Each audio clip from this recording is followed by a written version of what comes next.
बहुत शुक्रिया ममता। बहुत स्वागत है आप सबका हंस के इस साहित्य उत्सव में। व्यंग्य, आप लोग क्या समझते हैं व्यंग्य के नाम से? क्या व्यंग्य कोई फुहड़ मजाक है या फिर व्यंग्य किसी पर कोई चलती हुई बात कह देना है?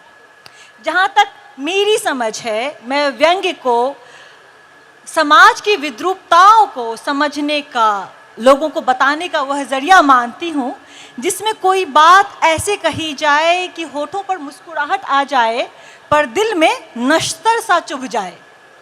व्यंग्य वह होता है। भारत में व्यंग्य की परंपरा बहुत पुरानी है, कबीर से ही शुरू होती है। आपने कबीर का वह दोहा ज़रूर सुना होगा या पढ़ा होगा, कंकर पाथर जोड़ी के मस्जिद लियो चुनाए, ता चढ़ी चढ़ी मुल्ला बांग दे, क्या बहरा हुआ खुदाए। और साथ ही पाहन पूजे हरी मिले तो मैं पूजूं पहाड़, चाकी कोई न पीसे जो पीस खाए संसार। तो उस वह परंपरा जहाँ पे वाचिक परंपरा में कबीर आते हैं, फिर भारतेंदु हरिश्चंद्र आते हैं, अंधेर नगरी चौपट राजा, टके सेर भाजी टके सेर खाजा, और फिर आते हैं परसाई जिनका जन्म शती साल मनाया जा रहा है, जो अगले साल 2024 में 100 साल के हो जाएंगे, जिन पर कई विशेषांक निकल चुके हैं।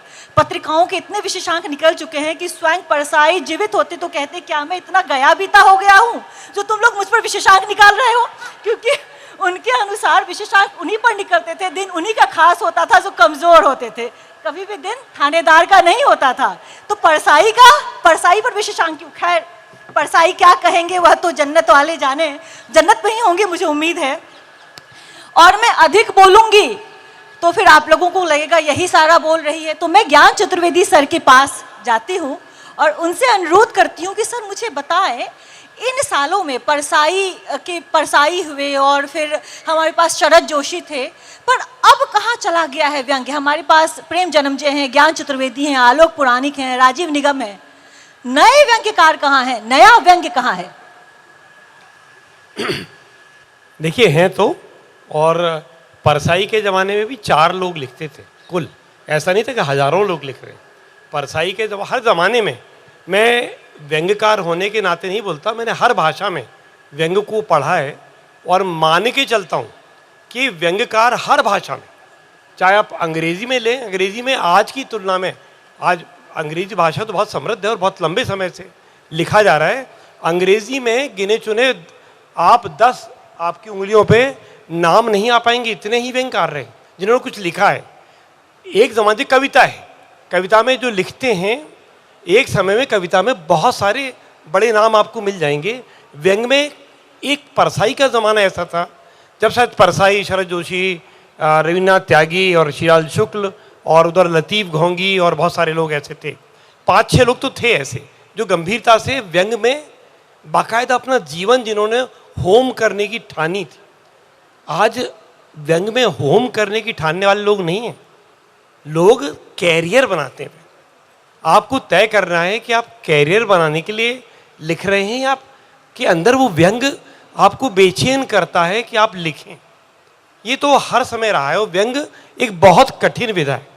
बिल्कुल कहीं सूर्यवाला जी ने कहा था कि साहित्य का निकष है गद्य और कविता, और कविता का निकष है गद्य, और गद्य का निकष है व्यंग्य। तो व्यंग्य तो बहुत निचोड़ वाली चीज़ है, बहुत कठिन चीज़ भी है। और अनफॉर्चुनेटली परसाई इतने पॉपुलर हुए, शरद जोशी इतने पॉपुलर हुए, इतने चले कि उस समय उनकी देखा देखी बहुत सारे लोगों ने उस तरह का लिखना शुरू किया। और उनके बाद अखबारों को आवश्यकता थी तो व्यंग्य के कॉलम चल पड़े, और व्यंग्य के कॉलम भरने के लिए बहुत सारे लोग कुछ भी इधर उधर का लिखने लगे, और वो चल रहा है व्यंग्य के नाम पर। व्यंग्य है ही नहीं। जो व्यंग्य नहीं है उसके नाम पर व्यंग्य की किताबें निकल रही हैं, जो व्यंग्य नहीं है उसके संकलन निकल रहे हैं, जो व्यंग्य नहीं है उसके पुरस्कार बट रहे हैं। तो पहले तो ये तय करना बहुत आवश्यक है कि व्यंग्य कितनी कठिन विधा है। वो यूं ही नहीं लिखा जा सकता जैसा लोग सोचते हैं। व्यंग्य लिखना बहुत कठिन है। ये मैं इसलिए नहीं लिख रहा हूँ कि मैंने लिखा है, मैं कह रहा हूँ कि व्यंग्य, मैंने 7 व्यंग्य उपन्यास लिखे सर।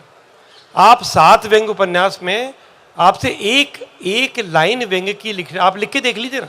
आप कोई ऐसी चीज़ बढ़िया चमत्कारी लिख के देखिए, कोई ऐसा वाक्य लिख के देखिए जो आदमी को एकदम खींच ले। और ऐसा वाक्य आप लगातार लिखते रहे पूरे उपन्यास में, जब आप 400 पेज तक आप लगातार व्यंग का कहन को साध सके, वो कितनी कठिन विद्या होगी। इसे समझने की आवश्यकता है, मजाक की चीज है नहीं, कठिन है, बहुत कठिन है। जैसे एक अच्छी कविता लिखना बेहद कठिन है, एक अच्छा उपन्यास लिखना बहुत कठिन, जिसमें कि आप पर ये आरोप भी आ सकते हैं, जैसे भी वो कह रहे थे कि आप कहाँ जाके कुछ चीज़ों के बारे में मौन हो जाते हैं, आपने वाली बात कही ही नहीं, कुछ चीज़ें छूट गई आपसे जो कि कही जानी थी, तो कहाँ वो सेल्फ सेंसरशिप काम आ गई आपके, कहाँ आपको उसने दबा लिया, कहाँ आपकी वो समझ ही नहीं है। आप में एक बड़ी दृष्टि चाहिए। अभी जो व्यंग लिखा जा रहा है उसकी समस्या ये है कि लंबाई चौड़ाई बहुत है, गहराई बिल्कुल नहीं, आप गहरे उतरते ही नहीं हैं उसमें, और ये आज के समय की समस्या है। तो जब आप हमसे बोलते हैं कि आज व्यंग क्यों नहीं लिखा जा रहा, तो व्यंग लिखा जा रहा है, लिखने वाले आएंगे भी। जैसे अभी आज हमारी पीढ़ी के लोग लिख रहे हैं, और हम तो परसाई के ज़माने से लिख रहे हैं, और आज हम ये नए लिख रहे हैं, उनके ज़माने के भी लेखक हम ही हैं, हम लिख रहे हैं। हमने अपने आप को उस ज़माने का नहीं मान लिया। हम नए लेखक कौन लिख रहे हैं? नए लेखक ज्ञान चतुर्वेदी लिख रहे हैं ना, अभी एक उपन्यास आने वाला है, अभी नया। मैं तो बिल्कुल नया व्यंग लेखक, एकदम नया व्यंग लेखक हूँ। हर नई रचना के पहले ऐसी तड़पता हूँ, ऐसी घबराता हूँ कि ये रचना ठीक नहीं जाएगी, इस बार गड़बड़ हो जाएगी। तो ये डर एक जो है नए लेखक का, वो हमारे अंदर भी है। तो है, नए लेखक हैं, हम लोग मौजूद हैं तब तक नए लेखक तो हैं, नए लेखक हैं और रहेंगे। बहुत शुक्रिया ज्ञान सर। नए लेखक हैं, नए लेखक ज्ञान चतुर्वेदी हैं, नए लेखक, पुराने लेखक भी ज्ञान चतुर्वेदी हैं। ज्ञान चतुर्वेदी के समकालीन प्रेम जन्मजय हैं, जिनके पास एक पत्रिका है व्यंग यात्रा। मैं इसी सवाल का जवाब आपसे जानना चाहूँगी प्रेम जी, कि व्यंग यात्रा आपने इतनी आप लगातार निकाल रहे हैं, आपके पास बहुत सारे नए व्यंग्यकार आए होंगे, पर वह आउटस्टैंडिंग व्यंग्य कहाँ है? वह व्यंग्य जिस पर लोग आह वाह कर उठते थे, जिसकी वजह से प्रेम जन्मजय या फिर ज्ञान चतुर्वेदी का नाम है, वह व्यंग्य कहाँ है? धन्यवाद अनु। सबसे पहले तो मैं समय को कोसता हूँ कि जब मैंने जन्मेजय नाम रखा, लोगों को बोलने में बहुत कठिन होती है, पूरी तरह से बोल नहीं पाते। दूसरा ये है अनु कि तुमने जो सवाल किया व्यंग यात्रा को लेके या और चीज़ों को लेके, मेरा मानना ये है कि अगर हम मानते हैं कहीं कहीं परसाई इस समय हैं, तो वो निश्चित रूप से बहुत दुखी और कष्ट में होंगे कि भैया मैं इतना कहता चला गया, इतना सब कुछ लिखा, उसके बाद भी परसाई के साथ आपने बाकी मुस्कान जोड़ दिया। परसाई या कबीर जिसकी आपने बात की है, वो बाकी मुस्कान के रचनाकार नहीं है। और परसाई तो निश्चित रूप से, मैं नहीं कह रहा हूँ, ये उनका एक संकलन है। पता नहीं, हमारे यहाँ पे उनकी परसाई की रचना पढ़ने का रिवाज ज़्यादा है, और व्यंग पे वो क्या कहते हैं उसको पढ़ने का रिवाज कम है। सदाचार का तावीज, इसकी अगर आप भूमिका पढ़ें तो व्यंग के प्रति उनका क्या दृष्टिकोण था, और जो बाकी मुस्कान आप कहते हैं उसके बारे क्या था। मैं पूरी भूमिका नहीं पढ़ूंगा। और ये किताब इसलिए भी प्रामाणिक है कि मतलब कई बार आजकल तो ये चल गया है पेज मेकर की दुनिया में, आर्टिफिशियल इंटेलिजेंस की दुनिया में, कि आप दूसरी किताब भी निकाल सकते हैं, सदाचार का ताबीर। पर इस किताब पे परसाई के हस्ताक्षर हैं, ये उन्होंने मुझे दी थी। उसमें वो लिखते हैं अब व्यंग को और हास्य को किस तरह से और कैसा दर्द है, जो ज्ञान ने अभी दर्द का वर्णन किया, कि किस तरह से आप कहते हैं कि आप व्यंग्यकार हैं, मैं व्यंग लिखता हूं, और आपको क्या समझा जाता है। वो लिखते हैं परसाई, एक सज्जन अपने मित्र से मेरा परिचय करा रहे हैं। ये परसाई जी हैं, बहुत अच्छे लेखक हैं। ही राइट्स फनी थिंग। एक मेरे पाठक, अब मित्रनुमा, मुझे दूर से ही देखते इस तरह हंसी से तिड़तड़ाहट करते मेरी तरफ बढ़ते हैं, जैसे दिवाली पर बच्चे तिड़तिड़ी को पत्थर पर रगड़ कर फेंक देते हैं और वह थोड़ी देर तिड़तिड़ कर उछलती रहती है। पास आकर अपने हाथों में मेरा हाथ लेते हैं और ही करते हुए कहते हैं, वाह यार, खूब मिले, मजा आ गया। उन्होंने कभी कोई चीज मेरी पढ़ी ही नहीं, अभी सालों से कोई चीज नहीं पढ़ी, ये मैं जानता हूं। ये परसाई कह रहे हैं। और उसके बाद देखिए कि किस तरह से व्यंग्यकार को क्या समझा जाता है, उनका दर्द। कुछ पाठक ये समझते हैं कि मैं हमेशा उचक्केपन और हल्केपन के मूड में रहता हूं। वह चिट्ठी में मखौल करने की कोशिश करते हैं। एक पत्र मेरे सामने है, लिखा है, कहिए जनाब, बरसात का मजा ले रहे हैं, मेढकों की जल तरंग सुन रहे होंगे, इस पर भी लिख डालिए ना कुछ। और इसी तरह से कुछ लोग इस उम्मीद से मिलते हैं कि मैं उन्हें ठिलठिलाता, कुलांचे मारता, उछलता मिलूंगा और उनके मिलते ही जो मजाक शुरू करूंगा, हम सारा दिन दांत निकालते गुजार देंगे। मुझे वे गंभीर और कम बोलने वाला पाते हैं, तो किसी गंभीर विषय पर यदि मैं बात भी छेड़ देता हूं तो वो निराश होते हैं। और आखिर में जो ज्ञान भी कह रहे थे, और मेरी कहना भी ये है, व्यंग लिखने वालों की ट्रेजेडी कोई एक नहीं है। फनी से लेकर उसे मनुष्यता की भावना से हीन तक समझा जाता है। मज़ा आ गया से लेकर गंभीर हो जाओ तक की प्रतिक्रियाएं सुनने को मिलती हैं। और फिर लोग अपने ही मामा या काका का चेहरा देख लेते हैं तो दुश्मन हो जाते हैं। तो परसाई को जो आप बात कर रही हैं, तो विषय मुझे लगता है वो थोड़ा, परसाई जिस चीज़ पर जोर देते हैं, उनके समय में अगर आप इस भूमिका को आगे पढ़ें तो लिखते हैं कि भैया लोग व्यंग्य के नाम पर आते हैं मंच पर और कुत्ते की बात आती है तो कुत्ते की तरह भौंक के दिखाते हैं। ये हमारे समय में जीजा साली का भी युग रहा, जिस तरह से उस समय उनको भी व्यंग्यकार कहा जाता था। अब बात आई व्यंग्य यात्रा की। व्यंग्य यात्रा निकालने का मेरा मकसद यही था। 2004 में परसाई के जन्मदिन पे मैंने निकाली थी कि हमारे यहां पर व्यंग्य लिखा बहुत जाता है,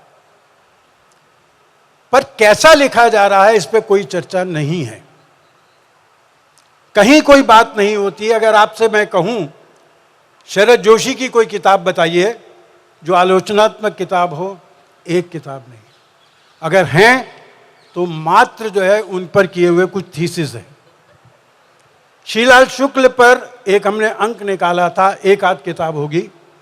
राग दरबारी को लेकर शोध किए गए होंगे और मैंने जब अंक निकाला वो नेशनल से छपा उसके बाद, तो और उसमें मैंने, आपको मालूम है कि श्रीलाल जी जब उनका राग दरबारी आया था तो उसका बहुत विरोध हुआ था और विरोध करने वालों में नित्यानंद तिवारी जी थे। बहुत उन्होंने जरा घटनाओं का जंजाल है।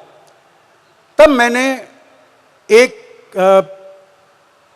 राग दरबारी का पुनर्पाठ करके निर्मला जैन जी से, नित्यानंद तिवारी जी से और ज्ञान भाई से लिखवाया था।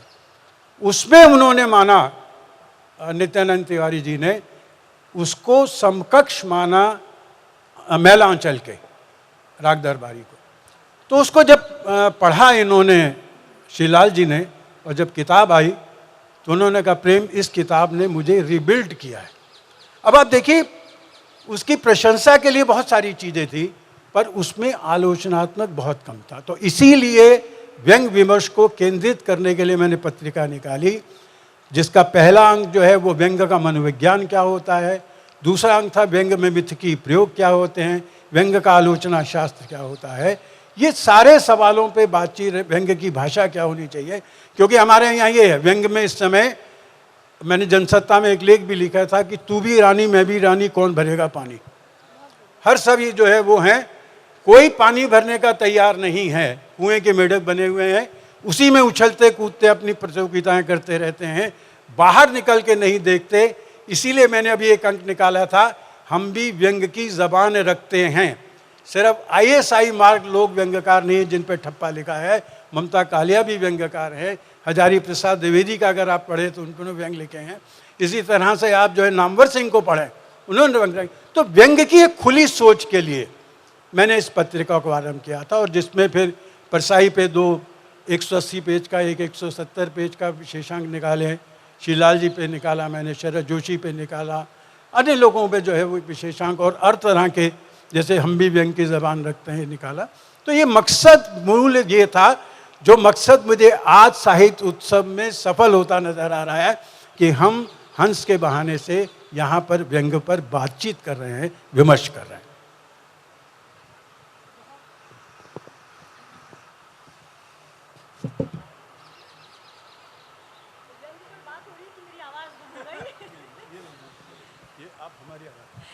शुक्रिया सर अपनी आवाज़ देने के लिए। व्यंग्य पर बात करते करते मेरी जुबान गुम हो गई। मैं आलोक पुराणिक जी की तरफ जाऊंगी, पर उससे पहले राजीव निगम जी पर ठहरूंगी। राजीव जी, अभी इन्होंने परसाई की किताब का एक पृष्ठ पढ़ते हुए एक पंक्ति कही कि he is my friend, he rights funny things, और यह दुविधा स्टैंड अप कॉमेडी में और बढ़ जाती है। तो बतौर स्टैंड अप कॉमेडियन, और मैंने आपके बहुत सारे यूट्यूब वीडियोस देखे, वहाँ पे आप वाचिक परंपरा के व्यंग्यकार हैं, तो आप अपने आप को कैसे उस तमगे से, कैसे उस स्टिग्मा से, और या फिर कैसे उस ठप्पे से अलग कर पाते हैं? कैसे आप ही राइट्स फनी थिंग्स के अलावा अपना वजूद जाहिर कर पाते हैं? आपकी संघर्ष क्या है? आपकी कार्य प्रणाली क्या है? उस पर थोड़ा सा नजर डालेंगे तो। सर जुबान आ गई जी। सबसे पहले तो इस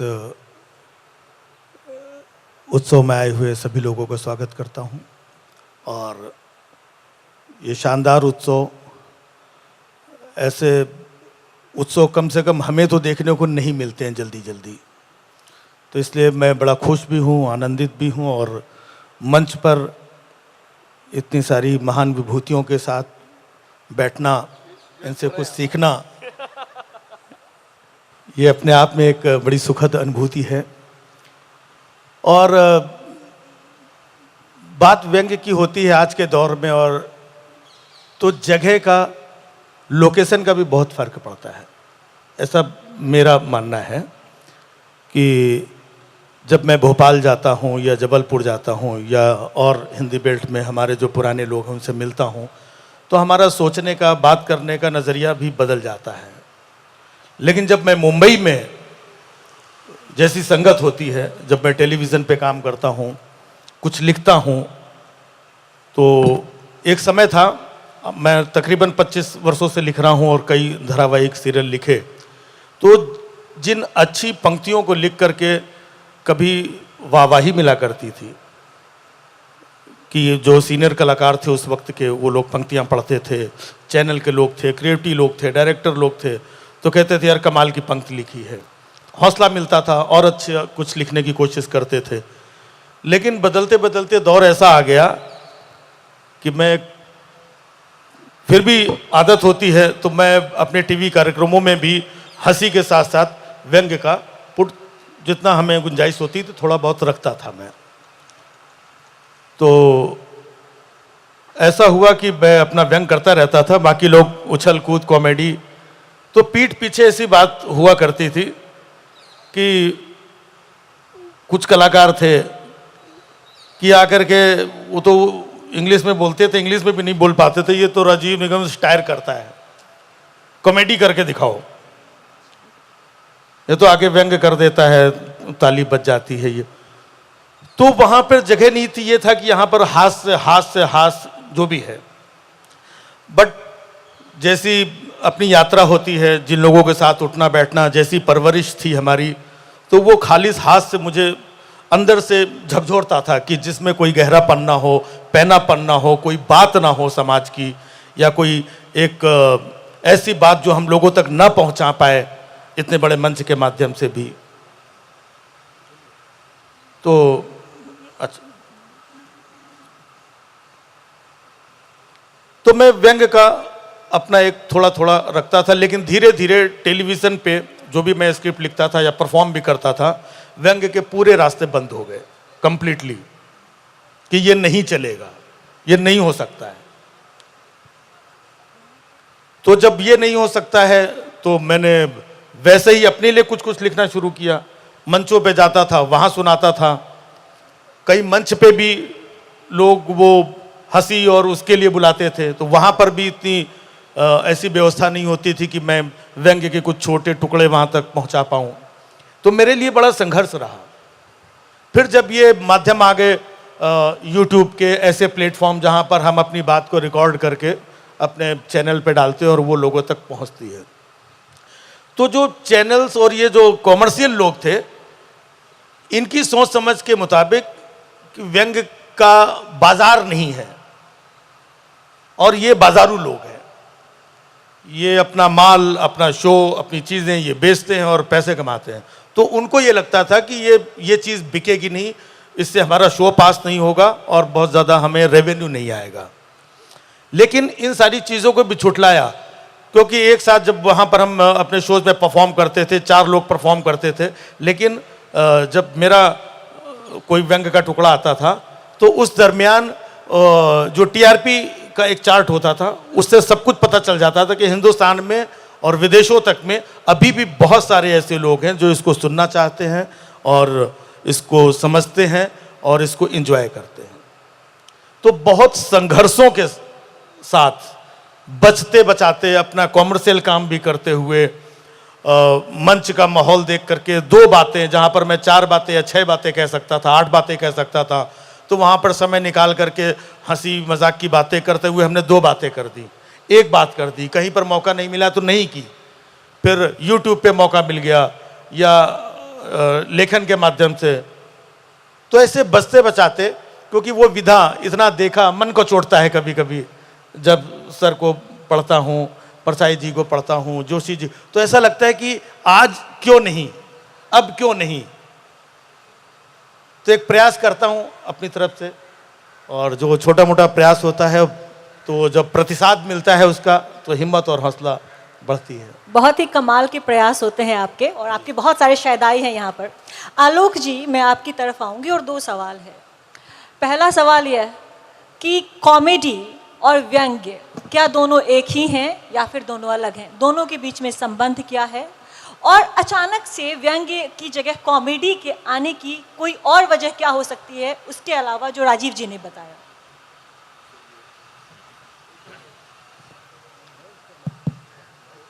आपको मेरी आवाज़ आ रही है जी? सबसे पहले अणुशक्ति जी, आपको धन्यवाद कि मुझे मौका दिया बोलने का। कॉमेडी है जी, कॉमेडी और व्यंग दरअसल हुआ यूं है, पिछले करीब 10 सालों में इस कदर घालमेल हो गया है कि कौन क्या कर रहा है ये बड़ा मुश्किल सवाल हो गया है। व्यंग दरअसल एक बहुत खतरनाक और कॉम्प्लेक्स किस्म का मामला है, जिसका एक सिरा पत्रकारिता से जुड़ता है और दूसरा सिरा साहित्य से जुड़ता है। व्यंग एकमात्र ऐसा लेखन का क्षेत्र है जहां व्यक्ति आधा पत्रकार है और आधा साहित्यकार है। ये सम्मान ना कविता को हासिल है, कविता का डेली कॉलम नहीं होता, व्यंग का डेली कॉलम हो सकता है, और इसलिए ये बहुत मुश्किल काम हो जाता है।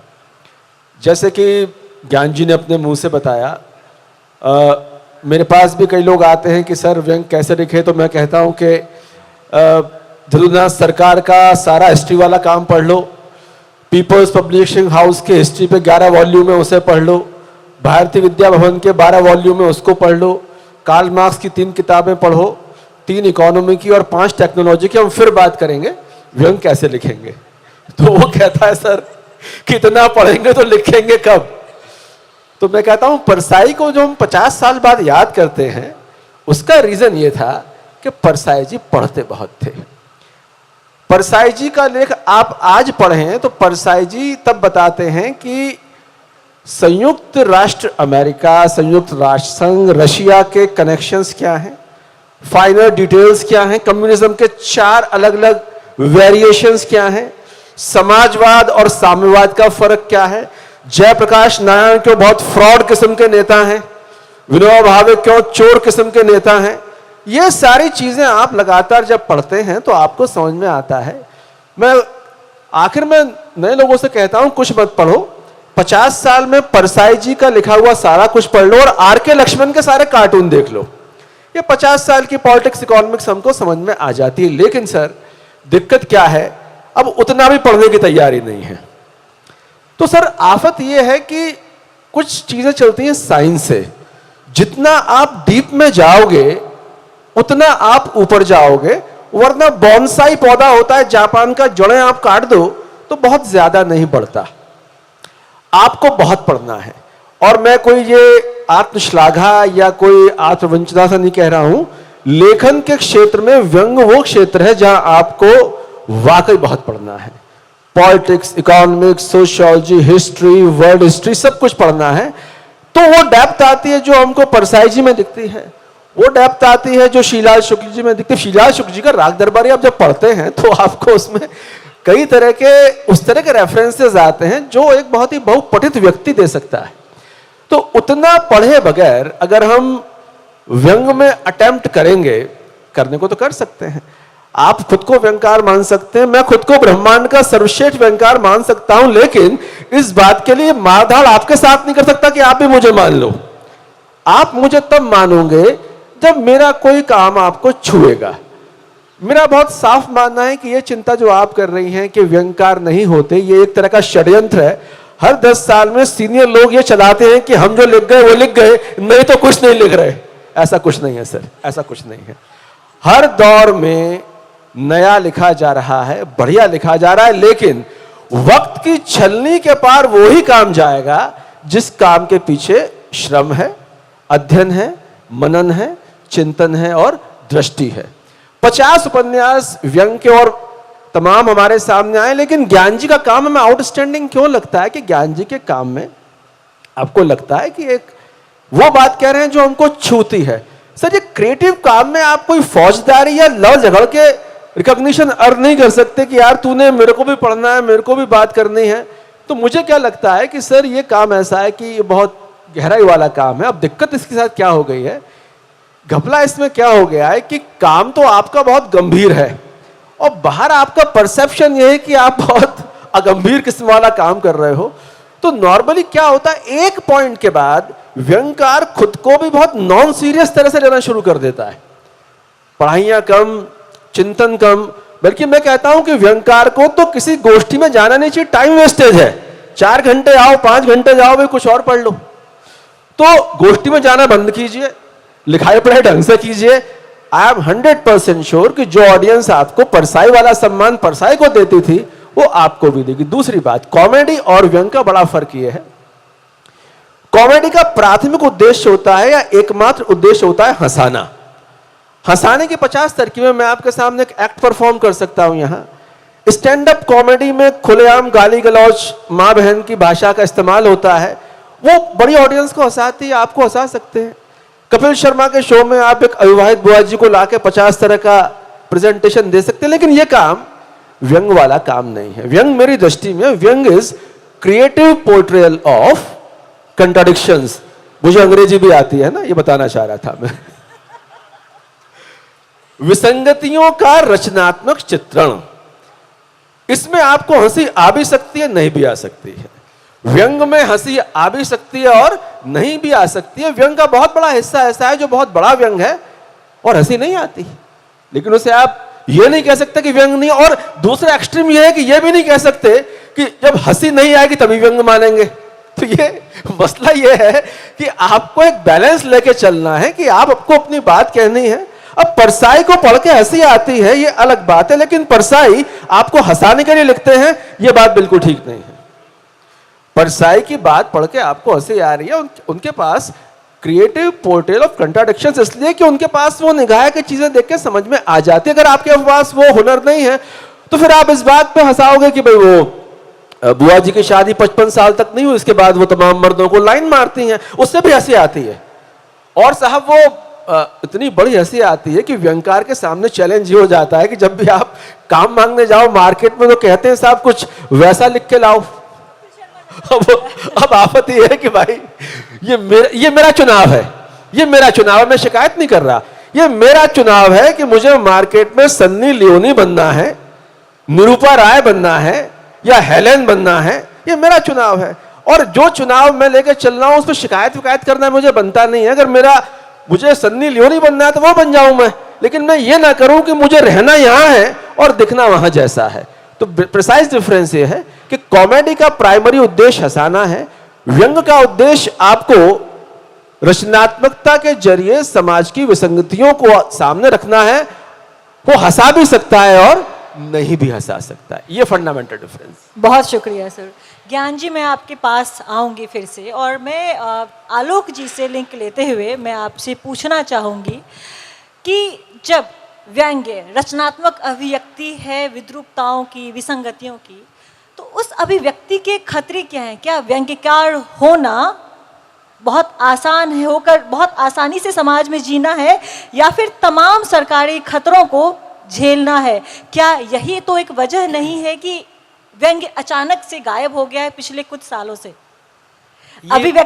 ये बात को बहुत सिंपलीफाई करके देखना है कि व्यंग्य इसलिए लिखना बंद हो गया क्योंकि अब डर बढ़ गए। अब तो एफआईआर की अभी बात हो रही थी बहुत, एफआईआर के जरिए अगर व्यंग्य की गुणवत्ता नापने लगेंगे कि किस पे कितने एफआईआर हुए और जिस पे जितने एफआईआर हुए, ये कोई डकैती या उसके मुकदमेबाजी नहीं चल रही है जहाँ आप कितने लोगों ने एफआईआर किया, कितनी बार आप निलंबित हुए। हमारे एक भोपाल के ही मित्र थे जो अपने परिचय में बाकायदा लिखते थे कि 2 बार निलंबित भी हुए। लेकिन इससे आप समझिए, अब आप किताब पढ़ रहे हो और मजा नहीं आ रहा तो गधे हो आप, क्योंकि भैया इस पे हम निलंबित हो चुके हैं यार, और तुम कहते हो इसमें कुछ है नहीं। इतनी बड़ी बात हमने कही है।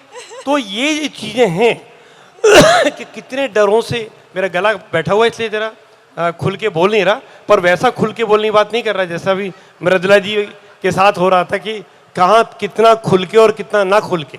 तो अभी गालियों की बात भी हो रही थी मेरे उपन्यासों पर, तो बाकायदा ये मेरा संपादक बैठा हुआ है, इन्होंने भी इनके उसमें भी छापी कि ये गालियाँ इनके पात्र गालियाँ लिखते हैं, उपन्यास में गालियाँ हैं। मैं बुंदेलखंड को लेके मैंने ट्रायोलॉजी लिखी है, और बुंदेलखंड में गाली एक भाषा के मुहावरे के तौर पे आती। ये हमारी लोक भाषा का मुहावरा हो गया। अरे हम बहनचो वहां खड़े थे और तुम बहनचो कितने चले गए। अब ये जो चीजें, ना तो मैं अपने आप को बहनचो बोल रहा हूं ना मैं अपने बेटे को बहनचो बोल रहा हूं, वो एक मेरी भाषा के। अरे कहिए भैया बहनचो कितने गए थे। अब ये आप छोटे से बच्चे को, जो 2 साल का बच्चा आ रहा है आपका नाती है, उसे आप कह रहे हैं क्या भैया बेंचो कितने खा रहे, मलाई खा रहे तुम। अब ये जो चीज है, ये गाली में आप प्यार व्यक्त कर रहे हैं, गाली में आप अपना फ्रस्ट्रेशन व्यक्त कर रहे हैं, गाली पे आप गुस्सा व्यक्त कर रहे हैं। ये गाली नहीं रह गई, ये एक उस भाषा का एक अंग बन गया पूरे उसमें। और मैंने उस वाले उपन्यास में मैंने लोगों से कहा था कि आप मेरे उस उपन्यास से गालियां हटा के जो आप लगा सकते हो लगा के बताइए, और ये बताइए कि ये इसकी क्या, जो मैं कह रहा हूं उसकी गुणवत्ता खत्म होती है कि नहीं होती। क्या वो हटा के वो बात वही रह जाती है जो मजे के लिए मैंने जो बात कही, या जो बात मैं कह रहा हूं वो पात्र जो कह रहा है, क्या उसका गाली वहां से हटा दूं अगर, और वाक्य बाकी रख दूं, या आप उसका एक ऑल्टरनेटिव जो भी आप डाल सकें डालिए, वो बताइए कि क्या उसका सौंदर्य खत्म नहीं हो गया मेरी बात का जो कहने का। क्योंकि मैं तो एक उपन्यास को 8-8, 9-9 बार रिवाइज करता हूँ, और मेरे हर बार देखता हूँ कि इस गाली को हट सकती है कि नहीं, क्योंकि ये गाली कई सुचितावादियों को बहुत बहुत कष्ट पहुँचाएगी, बहुत ज़्यादा दुख पहुँचाएगी। और कई संपादकों ने भी मुझसे कहा कि ये चीज़, तो मैंने कहा था आप बताइए मेरे को, आप मुझे बताइए कि इसको कैसे, कहाँ हम बदल सकते हैं, क्या नया शब्द दे सकते हैं। तो एक क्रिएटिविटी की फ्रीडम का जहाँ तक डर है, आप जहाँ बात करते हैं क्या डर है, डर के कारण आज व्यंग्य अच्छा नहीं लिखा जा रहा, ये गलत बात है।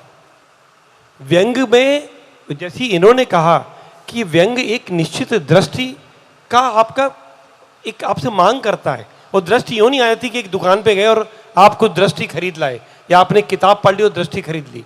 आप दृष्टि को आप बाकायदा जीवन अनुभवों से सीखते हैं, पढ़ के सीखते हैं, बड़े बड़े लेखकों को पढ़ के सीखते हैं। दूसरे आप बिल्कुल कोई किताब कार्ल मार्क्स की किताब पढ़ने की भी मैं कहूँ कि आप वो ना पढ़ के या गांधी जी को पढ़ के नहीं, आप जितना आसपास बड़े लेखक लिख गए हैं आपके हिंदी में भी। और व्यंग में सबसे बड़ी बात दिक्कत ये हो गई है कि बेपढ़ों की जमात इकट्ठी हो गई व्यंग में। वो छोटी मोटी चुटकुलेबाजी करके व्यंग स्थापित करना चाहते हैं। उन्हें पता ही नहीं कि आपसे पहले जो लोगों ने व्यंग में नाम कमाया, लिखा बहुतों ने, नाम कमाया, जो नाम के साथ अभी जिंदा हैं, वो इसलिए जिंदा हैं कि उन्होंने बहुत पढ़ा है। और मैं अगर कहूँ कि मैं अपनी बात करता हूँ कि मैंने अगर मैंने रेणु को नहीं पढ़ा, अगर मैंने प्रेमचंद को नहीं पढ़ा, अगर मैंने कविता में निराला से लेके और अभी लेटेस्ट जो लोग लिख रहे हैं उनकी कविताएं नहीं पढ़ता, मैं उनको समझने की कोशिश नहीं करता, तो मेरे व्यंग में वो ताकत नहीं आएगी। आपको कविता से भी सीखना है, आपको दूसरे उपन्यासों से भी सीखना है, बड़े लेखकों से सीखना है, और इन किताबों से तो, और वैचारिकी से, और इतिहास तो आप कहते ही हैं, इतिहास जब तक आप नहीं पढ़ेंगे आप आज के वर्तमान को नहीं समझ पाएंगे, क्योंकि जो वर्तमान है वो आगे का इतिहास है। आप जो है आज जो कर रहे हैं वही तो इतिहास बनने वाला है। तो आप इतिहास नहीं पढ़ेंगे, आप समझेंगे नहीं, तो पढ़िए, लिखिए, कम करिए, और फिर देखिए कि आप वो डरने के कारण नहीं है मैडम, ये गलत सोचना है आपका कि डरने के कारण लोग डरते हैं सरकार। अरे साहब, हमने एक मरीज का नाम का उपन्यास लिखा जिसमें ये तय किया था कि भगवान राम आने वाले हैं 15 दिन बाद, और भारत का राज्य चल रहा है 14 साल से, और अब हड़कंप है क्योंकि वो तो पादुका राज्य, भारत का राज्य, हमने ये माना कि भारत का राज्य पादुका राज्य, तो राम जी की पादुका रख के और कुछ भी चल रहा है राम जी के नाम पे, वो पादुका राज्य। तो पादुका राज्य पर वो पूरा उपन्यास था।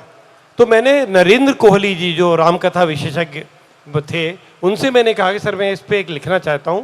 तो उन्होंने कहा कि यार नहीं, तुम्हें ज्ञान ऐसा मत लिखना, हिंदुओं की भावनाएं आहत होंगी और ये जो है बहुत गलत हो जाएगा, क्योंकि बहुत अच्छा राज्य था, भारत ने राम के नाम पे चलाया। मैंने कहा सर अगर बहुत अच्छा राज्य था तो वाल्मीकि झूठ बोल रहा है, कि वाल्मीकि अपना लिखते ही हैं कि राम के जाने के बाद अयोध्या का उन्होंने एक पूरा सर्ग लिखा है कि कैसे अयोध्या तड़प रही है राम के लिए आने के लिए। उसमें वो तुलना करते हैं कि एक बावड़ी है जिसमें बेल भर गई हैं, कचरा पड़ा है, ऐसी अयोध्या हो गई राम के बिना। जैसे किसी को बलात्कार करके योद्धा फेंक गए हों स्त्री को और वो पड़ी तड़प रही हो, ऐसी हो गई है अयोध्या राम के बिना। मैंने कि वो तो कह रहे राम के बिना अयोध्या ऐसी हो गई, और आप कहते हैं पादुका राज्य में, बहुत बढ़िया है। तो आप इसमें अगर हिंदुओं की भावना आहत होती हैं तो मुझे कोई किताब बताइए जो पादुका राज पर बहुत ज़बरदस्त किताब हो। और मैंने रामायण पढ़ी, मैंने वाल्मीकि पढ़ी, मैंने सत्य रामायण पढ़ी, मैंने ये आपके भारतीय ज्ञानपीठ से रामायण कालीन समाज की 4 खंड थे, वो पढ़े ये समझने के लिए कि राम के बिना अयोध्या कैसी थी। और फिर मैंने लिखा, और वो उपन्यास उन्होंने मुझे बहुत डराया था, मैं भी कहीं डर तो रहा था, वो सेल्फ सेंसरशिप की बात भी आती थी कि यार कहीं किसी की भावनाएं आहत ना हो और लोग तंबू गाड़ के बैठ जाएं। और हम तो डॉक्टर भी हैं, तो हमारी तो डॉक्टरी भी जाएगी सारी, है ना, कि लोग जो है हमारा अस्पताल बंद करा दें, वहाँ आ जाएं और आपको बर्बाद कर दें। तो और हमारे डॉक्टरों से बदला लेने का तो बहुत सरल तरीका है सर, कि आपके लेखन से नाराज हैं पर आपका एक मरीज मर गया तो हम लेखन का बदला वहाँ ले लेंगे आपसे, वहाँ ठोक देंगे कि डॉक्टर साहब की लापरवाही से मरीज मर गया। तो हम तो दो जगह डरते हुए चलते हैं लिखते हुए, पर कुछ नहीं हुआ, एक बंदे ने नहीं कोई किया, क्योंकि भगवान दया से साला कोई पढ़ता ही नहीं। अरे यार डरो तब जब तुम्हें ये डरो कोई पढ़ेगा, और पढ़ने के बाद भी कई तो पढ़ के समझेंगे भी नहीं, समझेंगे भी नहीं। तो आप बड़े सुरक्षित हैं, बढ़िया व्यंग लिखिए, ना डरिए, किसी नाम से लिखोगे, किसी के नाम जगत लिखोगे, मोदी जी के लिए आप दाढ़ी वाड़ी का जिक्र करके और फिर आप एक इशारा करने की कोशिश करोगे तो आप मारे जाओगे, वो व्यंग है भी नहीं। जब आप व्यक्तियों पर लिखते हैं तो व्यंग नहीं होता, जब आप प्रवृत्तियों पर लिखते हैं तो व्यंग होता। तब जब प्रवृत्तियों पर और उन पर लिखते हो तो व्यंग है। तो आप अपनी मौत खुद बुलाते हैं उसको व्यंग कह के जो आप लिख रहे हैं। ये व्यंग तो जब भी आप लिखोगे वो अंदर वहाँ जाके कचोटेगा भाई साहब, कि किसी की हिम्मत नहीं होगी आपसे आके उस बात पर करने की। जहाँ आप किसी घटना विशेष व्यक्ति विशेष पर लिखते हैं प्रॉब्लम वहाँ आती है। तो मुझे कोई चिंता नहीं है, ना मैं कहता हूँ किसी व्यंगकार को चिंता होनी चाहिए, ठाठ से लिखिए। खूब बढ़िया लिखी, जैसा दिल में महसूस करते हैं, पर महसूस करके लिखिए। पर काया प्रवेश की बात कर रही थी मृदला जी, ये बहुत आवश्यक है कि आप पर काया प्रवेश कर पाते हैं कि नहीं कर पाते।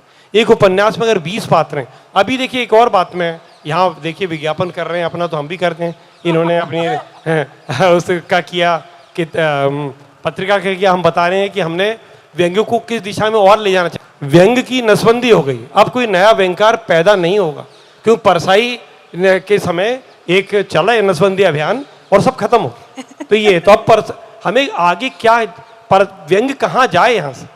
व्यंग्य जो आप कह रहे हैं कि आजकल व्यंग्य क्यों नहीं देखने मिलता, पढ़ने नहीं मिलता, व्यंग्य को अब परसाई से आगे जाना चाहिए। परसाई ने जो उस जमाने में व्यंग्य में लिखा, परसाई ने जो तड़पते हुए जो डायलॉग्स लिखे फैंटेसी में, वो सब आज यथार्थ में बदल गए। आज का यथार्थ परसाई के समय के व्यंग्य से भी आगे चला गया है। अब उस पर आप व्यंग्य कैसे लिखोगे परसाई की भाषा?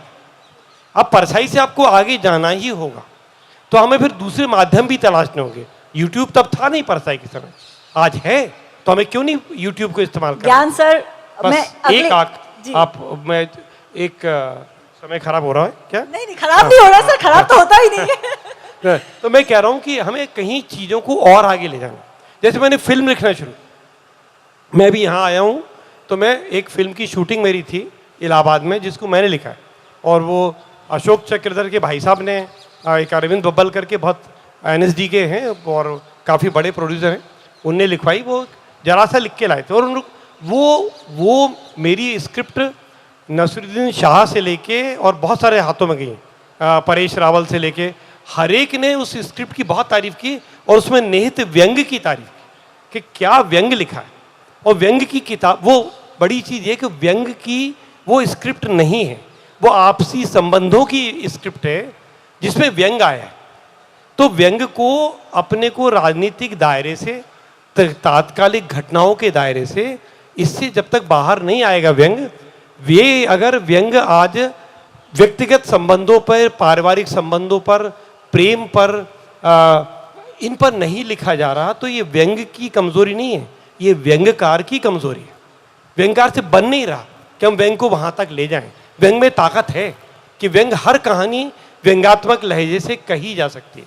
और मैंने अभी जो स्क्रिप्ट लिखी वो व्यंग्य में ही लिखी, पूरी व्यंग्य की स्क्रिप्ट है, पर वो व्यक्तिगत संबंधों की, ये एक अधेड़ दंपति के बीच के प्रेम कथा है, और उसमें ना कहीं ये घटियापन है कि आप सेक्सिस्ट कोई कमेंट आए, एक प्रेम का संबंध है, और उसमें पूरा व्यंग्य है आखिर तक।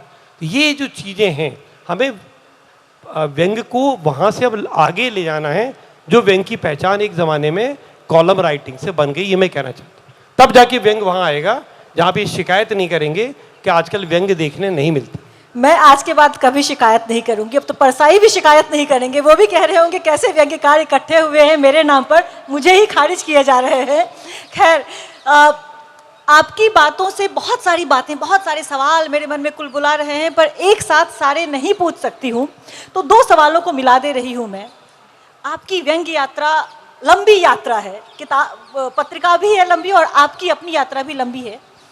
उसमें क्या आपको लगता है कि सिर्फ व्यंग्यकार ही नहीं, पाठक भी कुपढ़ हो गए हैं, पाठक भी नहीं पढ़ते हैं, पढ़ना नहीं चाहते हैं? क्या दोष पाठकों का भी है?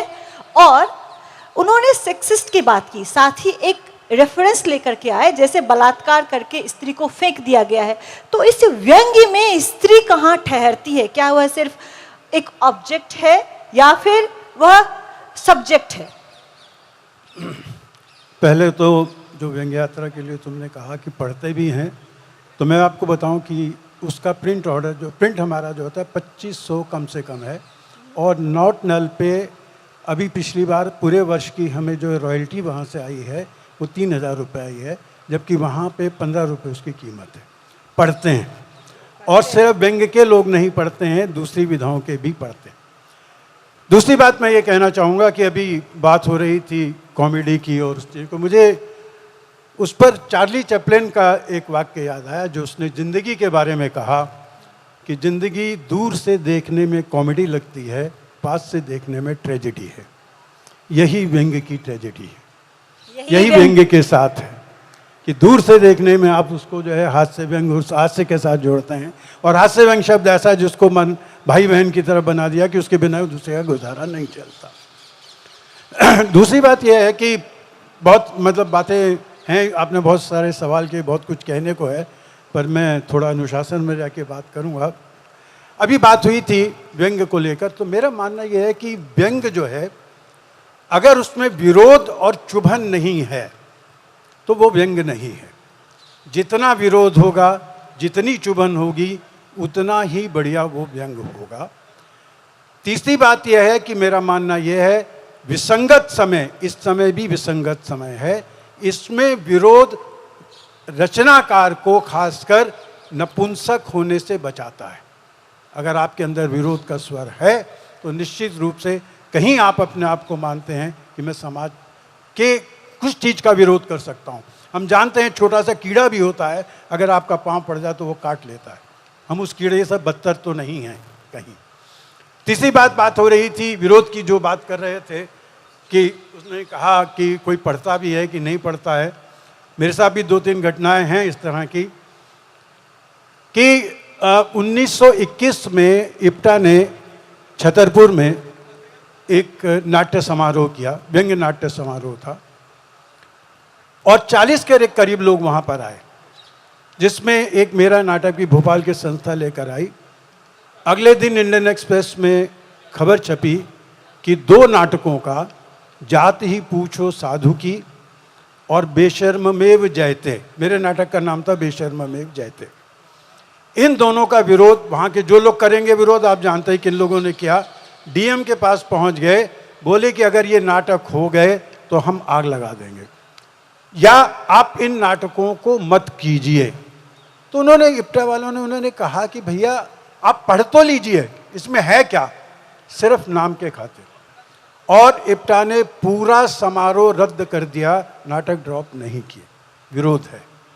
इसी तरह से मेरा एक दूसरा नाटक है सीता अपहरण केस, जैसे इन्होंने मरीचिका के बारे में बताया, उसको लेकर भी बहुत बवाल बचा और हुआ। और आज दिक्कत यह है, जबकि सूत्रधार नाम की संस्था उसके 26 शो कर चुकी है, भोपाल में हो चुके हैं, बच्चे उसका कर चुके हैं, पर आज कोई हिम्मत नहीं करता है उसको करने की। यहाँ पर तीसरी बात मैं ये बताना चाहूँगा कि अभी विरोध की बात हो रही थी, और स्त्री के बारे में बोल रहा हूँ मैं पहले विरोध की बात भी कर लूँ। अभी व्यंग्य यात्रा का नया अंक आया, जिसमें हमने विश्वनाथ त्रिपाठी जी से बात की, और वो अंक है परसाई की प्रासंगिकता को लेकर, कि आज परसाई कितने प्रासंगिक हैं जो हम उनको इतना याद करते हैं। तो उनसे एक सवाल किया गया कि परसाई सरकार की व्यवस्था, सरकार की नीतियों पर करारा व्यंग्य करते थे, प्रहार करते थे, उसी तरह क्या आज के माहौल में भी कर रहे होते? ये सवाल बहुत बड़ा सवाल है, और पूछा जा रहा है विश्वनाथ त्रिपाठी से। उनका जवाब सुनिए। आज के बारे में मैं कह नहीं सकता कि आज भी परसाई उसी तरह सत्ता के विरुद्ध लिख रहे होते, विरोध कर रहे होते तो क्या होता। ये जरूर है कि जिस तरह उन्होंने अपने समय में सत्ता का विरोध किया, आज विरोध करना ज़्यादा कठिन हो गया है। पर लेखक जो होता है, उसका जो लेखन होता है, वह इतना निरीह नहीं होता, वह अपना ढंग निकाल लेता है। तो जो ढंग निकालना है, यही आपकी मौलिकता है, यही आपके लेखन की शक्ति है, कैसे किन चीज़ों का विरोध करते हैं। स्त्री की बात इन्होंने कही, स्त्री शक्ति को लेकर। नहीं, मेरा सवाल यह है कि व्यंग्य में स्त्री क्या ऑब्जेक्ट है? क्योंकि आपने भी एक शब्द का इस्तेमाल किया, नपुंसक, उन्होंने एक फ्रेज का इस्तेमाल किया, ऐसा लगा जैसे स्त्री का बलात्कार करके फेंक दिया गया। नपुंसक शब्द दोनों तरफ जाता है, जी एक जी तरफ नहीं। जी जी, लेकिन इस्तेमाल मैं बताता हूँ। नारी के बारे में आपने बात की, आपको ये बताऊं कि हमारे यहाँ व्यंग्य में इतना पौरुषवाद है। आप मुझे 2-3 नाम स्त्रियों के बता दीजिए, नारियों के, जिन्होंने व्यंग्य लिखे हैं। सूर्यबाला कह देंगे, अलका पाठक, उनका नाम ममता जी के छिटपुट व्यंग्य। बता रहा हूँ ना कि आपको बहुत कम है। उनका तो खैर कल्चर वल्चर मैंने उसको पढ़ा, पूरा व्यंग उपन्यास है, बहुत बढ़िया। और उन्होंने हमारे लिए व्यंग ही लिखा था, जो हम भी व्यंग की ज़बान रखते हैं, उसमें उनकी व्यंग रचना उन्होंने विशेष रूप से दी थी। इस पर मैंने बताऊं कि मैंने एक 2 अंकों में निकाला हिंदी व्यंग में नारी स्वर, और आप उसमें मानेंगे 24 लोग रचनाकार ऐसी हैं, लेखिकाएं, जिनके अपने संकलन है पर उनका कोई नाम नहीं लेता। इसी तरह 16 के करीब ऐसे लोग हैं जो लिख रहे हैं। और उसमें मैंने एक और प्रयोग किया, जितने पुरुष थे उनसे उन पर लिखवाया कि वो कैसा लिख रही हैं। उसमें किसी स्त्री ने नहीं लिखा, 18 लोगों से रचनाएं लिखवाई। हमारे ज्ञान भाई ने भी मदद की उसमें। तो ज्ञान की बात आई तो ज्ञान जब भी बात होती गालियों की तो मुझे कंधे पे हाथ रख के कहता है कि यार संपादक जो है मेरा ऐसा है, इसने ये किया। भैया तेरे संपादक ने किया और संपादकीय दृष्टि से किया, और राजेंद्र यादव को याद करके किया, तो ये विवादाग्रस्त बना रहा था कि विवाद हो तुम्हारे गालियों को लेकर चर्चा हो। तो खैर उस पर उपन्यास निश्चित रूप से जब इन्होंने लिखा था और लिख रहे थे तब उसको मैंने पढ़ा था और मैंने कहा था, व्यक्तिगत रूप से मैंने उसकी प्रशंसा भी की थी। संपादक के रूप में सब लोग जानते हैं, कई बार आप लोगों को कुछ चीज़ें जो आपके विचार जिनसे आपको मेल नहीं खाते आपको छापनी पड़ती। तीसरी बात जो आपने उसकी बारी नारी के प्रति दृष्टिकोण की कही, परसाई का मानना भी ये है, मेरा मानना भी ये है कि वंचित पर कभी आक्रमण नहीं करना चाहिए, वंचित पर व्यंग नहीं लिखना चाहिए। और हमारा विरोध, राजीव भाई बता रहा हूं, हमारा विरोध, मेरा विरोध खासकर स्टैंड अप कॉमेडी से यही है कि वो स्तर इतना गिराते चले जाते हैं कि औरत वहां एक प्रोडक्ट हो जाती है। मतलब एक बहुत शो चर्चित है, सोनी पे चलता है, मैं उसका नाम नहीं लूंगा। वहां पे जिस तरह से तू लोमड़ी के चेहरे वाली है, तेरे माँ बाप इस तरह के हैं, और इस तरह की कॉमेडी के स्तर में गिर जाते हैं कि इनके पिताजी जो है जब 4 किलो पनीर खा लेते हैं तो उसके बाद हाजमे की गोली वो ऐसी खा लेते हैं कि जो बाहर नहीं आए, चार मतलब इस तरह के। और किसी का कच्छा उतर जाए तो उसमें हंसी आती है। हमारे एक दोस्त हैं वहीं पे हमारे अपार्टमेंट में है, सेक्रेटरी हैं, हमारे सचिव हैं, वो जब भी मिलते हैं जैसे परेशान हैं पर प्रेम जी आप तो बहुत लिख रहे होंगे, हंसा रहे होंगे सबको। मैं कहा भैया मैं उस तरह का कुछ नहीं लिख रहा। उतनी देर में क्या हुआ, सामने से एक व्यक्ति आ गया और उसने आके उससे वहा, अरे कमीने कुत्ते, गाली दी उसको कि तू सोसाइटी का पैसा खा गया और अपनी बहन का कफन तक बेच खाया तूने उसके जीजे का, तुझ पे थू है। उसने थूक दिया उस पर, तो चला गया। वो हंसने लगा। मैंने कहा यार वो तुम पर थूक गया है। क्या थूक गया तो क्या, मैं सेक्रेटरी तो अभी भी हूं, वो तो नहीं गया मेरा। तो ये दृष्टिकोण है लोगों का। पर आपको मैं बताऊं, मेरा मानना ये है बहुत कम समझदार लोग हैं जो आज भी नारी की सत्ता को अपने परिवार में स्वीकार करते हैं। अभी भी ये है। हम लोगों ने अपने बच्चों को अलग संस्कार दिए हैं। अगर कोई काम वाला भी आएगा, कोई मेड भी आएगी, सब अंकल आंटी उनको बुलाते हैं, पर उसको नीचे बैठाने का, आप बैठे हुए हैं वो भी यहीं बैठिए, पानी लेके आओ मेरे लिए, ज़रा पानी ले आओ। अब अगर आप कहेंगे हम नहीं करते, पर देश की 90% जनता ये करती है, वहाँ पे नहीं है। और हम लोगों का विरोध ये, तो हमारा मानना ये है कि लेखक, मेरा मानना ये है, वो संस्कार देता है। जैसे आप अपने बच्चे को देते हैं कि बेटा ये मत कर, ये मत कर।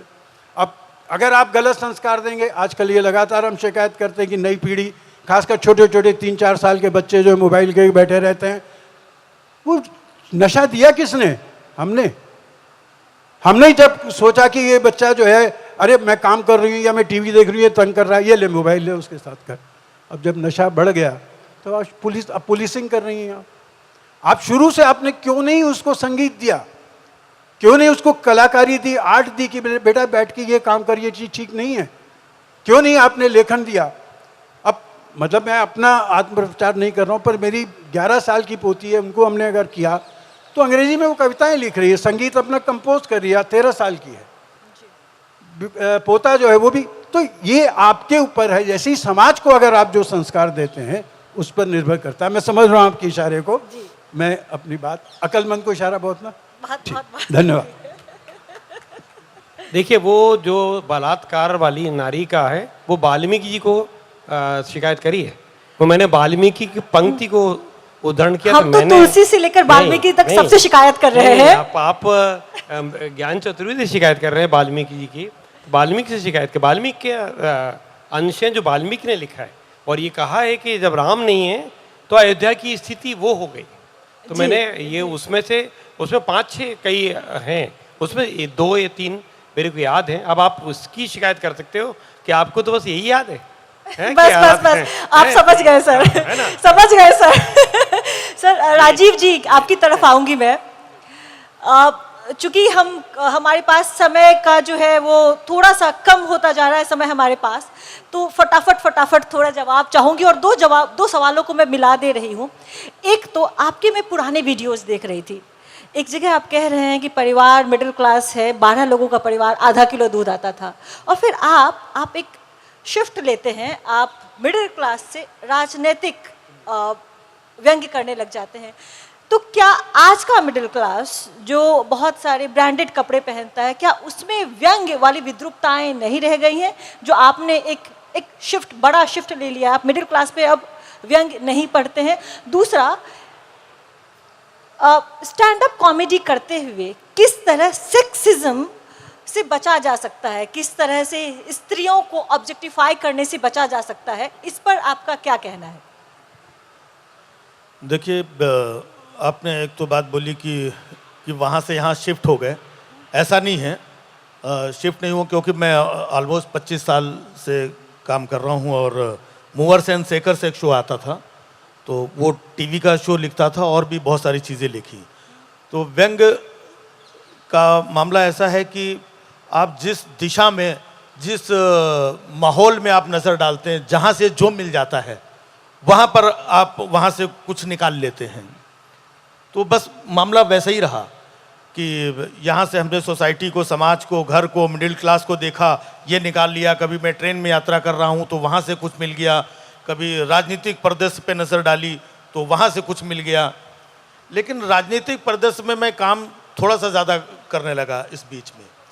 उसके पीछे क्या होता है, जब कोई आप बात करते हैं, आप तो अमूमन जैसे बाकी की चीज़ें कर रहे हैं वैसे आप ये भी कर रहे हैं, लेकिन जब इसके ऊपर टीका टिप्पणी और आपके ऊपर लांछन और पता नहीं क्या नाना प्रकार की चीज़ें लगती हैं, तो जब आपके पीछे कोई प्रहार होने लगता है तो ऐसा लगता है कि नहीं, इसको और थोड़ी सी धार दो, क्योंकि यहाँ से बहुत कुछ मिलता भी है।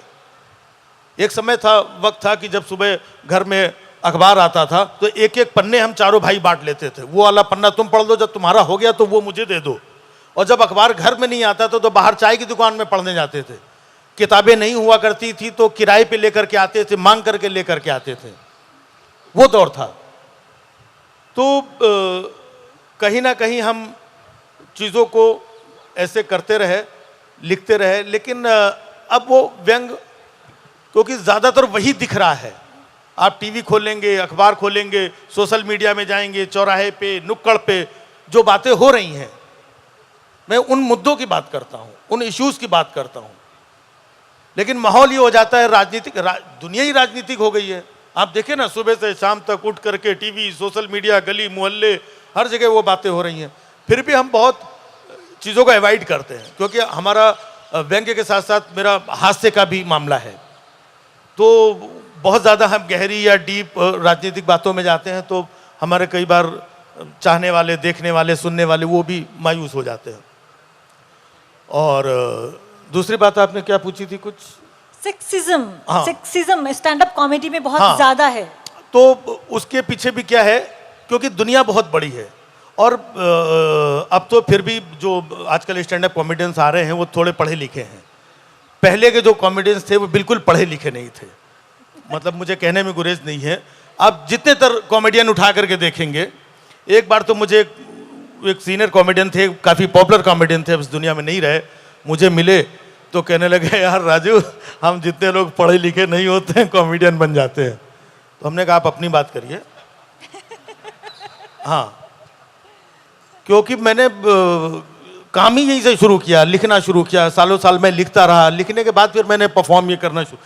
तो एक दौर था कि जब लोग 20-25 चुटकुले मार्केट के इधर के उठा करके एक उन्होंने 10-15-20 मिनट का चंक बना लिया, और आज इस शहर में कल उस शहर में, कल वो टीवी चैनल, वही परफॉर्म कर रहा हूँ। 20 साल उसी में कट गया, उसी में किसी टीवी शो में आ गए तो उनका नाम हो गया, सेलिब्रिटी बन गए। तो उन्होंने पढ़ा ही नहीं है, लिखा ही नहीं है, देखा ही नहीं है। तो जब उन्होंने पढ़ा नहीं, लिखा नहीं, देखा नहीं, तो उनके अंदर ये समझ भी नहीं है कि हम स्त्री को किस भाव में, किस रूप में प्रेजेंट करें, क्या ये अच्छा है, क्या ये अच्छा नहीं है, उन्हें पता नहीं है। तो जिन्हें पता नहीं है, मैं खुद टेलीविजन पे एक शो मैं करता था, बहुत पॉपुलर शो था, कॉमेडी सर्कस नाम था उसका, जिसमें आपको किसी ने देखा होगा तो मेरे कुछ पुराने एपिसोड्स हैं, जिसमें मैं खुद महिला के किरदार में साड़ी और धोती सलवार सूट पहन के उछलता कूदता था। बहुत एक्ट किए मैंने। उसके बाद मैंने शुरू किया, उसके बाद कॉमेडी सर्कस में दूसरे लोगों ने ये करना शुरू कर दिया, फिर कपिल के शो में लोगों ने करना शुरू कर दिया। तो एक बार ऐसे ही कोई शो था, काफ़ी लोग बैठे हुए थे, तो उन्होंने बोला कि ये सब कलाकार लोग, लड़के लोग लड़कियों का भेष बना करके हंसाते उछलते कूद, ये क्या है यार। तो हमने कहा जितने लोग ये कर रहे हैं, कपिल का शो सबसे बड़ा शो है, हमने कहा वहां पर किसी को पूछ के आ जाओ, दूसरी जगह पूछ के आ जाओ, जो इस तरीके के किरदार निभा रहा है उसको पूछो क्यों बनते हो, अगर कोई बता दे तो। बोले नहीं वो हम अच्छा लगता है, लोग एंजॉय करते हैं, लेकिन इसका जवाब किसी के पास नहीं था। फिर मैंने कहा अब मैं बताता हूं कि मैं क्यों बनता हूं, जो भी मैंने किरदार किए 2-4-5, कि मैंने महिलाओं के किरदार वो क्यों किए। क्योंकि मैंने अपने गांव में मोहल्ले में पड़ोस की एक चाची को देखा था जो ऐसे चाय चाय करती थी, अरे हम तुमको बता रहे हैं कि हमारे आदमी शाम को हमारा मुंह न खुलवाओ, जीवन खराब हो गया हमारा, इस आदमी के साथ आके फंस गए, क्या हुआ, सवेरे उठो शाम हो जाए, रात हो जाती, इसके बाद सोने थक जाता, मोड़ पिरा। वो कैरेक्टर मैंने देखा था। अब वो मैं किसी लड़की को बोलूं कि तुम ये करो, किसी फीमेल आर्टिस्ट को, तो वो नहीं कर सकती है। तो मैंने जो देखा है, ऑब्जर्व किया है, तो उनका गेटअप लेकर के मैंने वो कैरेक्टर किया है। बड़काया प्रवेश तो जी यहाँ उपस्थित है। तो वो जो मेरा ऑब्जर्वेशन था मैंने वो किया। और व्यंग भी सारे महारथी लोग बैठे हुए हैं, और यहाँ सुनने समझने वाले भी लोग काफी पढ़े हुए हैं और व्यंग से काफी सरोकार रखते हैं वहाँ। तो कहने का मतलब व्यंग के भी कई अलग अलग पहलू हैं। गहरा व्यंग, तीखा व्यंग, धारदार व्यंग, हल्का फुल्का व्यंग, हास्य व्यंग, व्यंग, तो अलग अलग स्थितियों का व्यंग। तो हम कभी किसी चीज को लेकर के हार्ड एंड फास्ट ये नहीं बोल पाते हैं। कई बार एक हल्की फुल्की बात भी हो जाती है और व्यंग भी हो जाता है। कई बार हम बगैर कुछ लिखे, ऑब्जर्व किए हुए, जैसे एक मैं सीन लिख रहा था, वो आज के डेट पे नहीं हो पाया, सीन काट दिया उन लोगों ने, एक फिल्म के लिए लिख रहा था। तो मैंने देखा, मैं कानपुर से हूँ, तो वहाँ पर एक मंदिर है जहाँ सुबह पूरा शहर किनारे जाता है दर्शन करने। तो वहीं पे लोग स्कूटर खड़ी कर देते हैं अपनी, और जा करके अंदर दर्शन करके आते हैं। जब तक लौट के आते हैं तो स्कूटर के आसपास 10, 12, 15 गायें बैठी रहती हैं। अब वो गाय हटती नहीं जल्दी। गायों को हटाने का, उठाने का एक बहुत तरीका है, जो बहुत आसान तरीका है, और उसी तरीके से गाय उठती हैं। गाय बैठी नहीं है, हट हट फुट हट नहीं हिलेगी, उसको ऐसे करना पड़ता है, किल्ली मारनी पड़ती है, दो किल्ली मारोगे तो गाय धीमे से उठ जाती है। तो वो एक बंदा स्कूटर खड़ी करके गया, गाय बैठी है, और वो पहले तो आया, गाय को अपना उसने ऐसे ऐसे किया, माता और ये वो फलाना ढिमाका ऐसे करके, और फिर स्कूटर देखा मुड़ के, तो देखा ये गैया नहीं हटेगी तो स्कूटर निकलेगी नहीं। तो जिसके गाय माता के पैर दिए उसको 3 किल्ली मारी, फिर उसने टाक टाक टाक, और वो स्कूटर लेके निकला। उसके स्कूटर की स्टेपनी में लिखा हुआ था गौ सेवा संस्थान जी, विसंगति। तो ये सीन मैंने डाला। तो जैसे अभी थोड़ी देर पहले बात हो रही थी, वो सारे लोग आ गए, अरे अरे तो बवाल हो जाएगा, लफड़ा हो जाएगा, बवाल हो जाएगा, लफड़ा हो जाएगा यार, नहीं नहीं ये काटो, ये कैसे हो सकता है। तो बहुत सारा जो एक डर है, अब ये कौन सा डर है पता नहीं, ये ऑब्जर्वेशन है, बट आज छोटी छोटी चीजों से लोग डर रहे हैं। जी, बहुत बहुत शुक्रिया सर। समय कम है तो इसलिए मैं आलोक जी के पास जाना चाहूँगी। आलोक जी, आपने बात की व्यंग्यकार के पढ़े लिखे होने का, अच्छा, और कॉमेडी, व्यंग्य की कॉमेडी में बदल जाने की, कपिल शर्मा छाप या सख्त लौंडा छाप हो जाने की, क्या आप उसमें सोशल मीडिया का कोई दोष मानते हैं?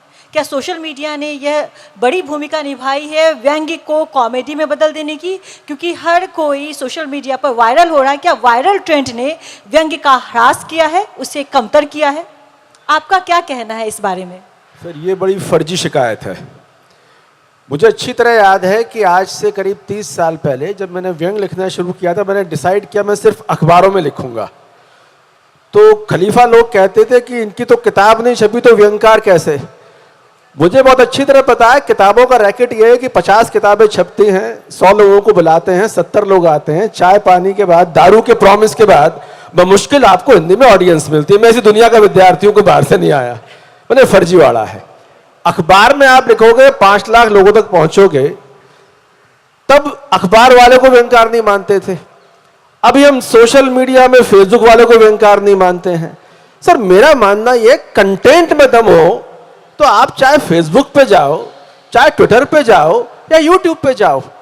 अभी ज्ञान चतुर्वेदी जी व्यंग्य यहां पढ़ेंगे, वो भी आप सुनेंगे, यूट्यूब पे वो भी सुनेंगे। ज्ञान जी के उपन्यास की 4 लाइन डाल दो फेसबुक पे तो वो भी सुनी जाएगी। तो मीडियम में मुझे कोई दोष नहीं आता। ये उन बदमाशों के षड्यंत्र हैं कि चूंकि हमारा कोई अखबार छापता नहीं है, हम अपनी किताब ही छापते हैं, तो भैया किताब वाला व्यंग्यकार है।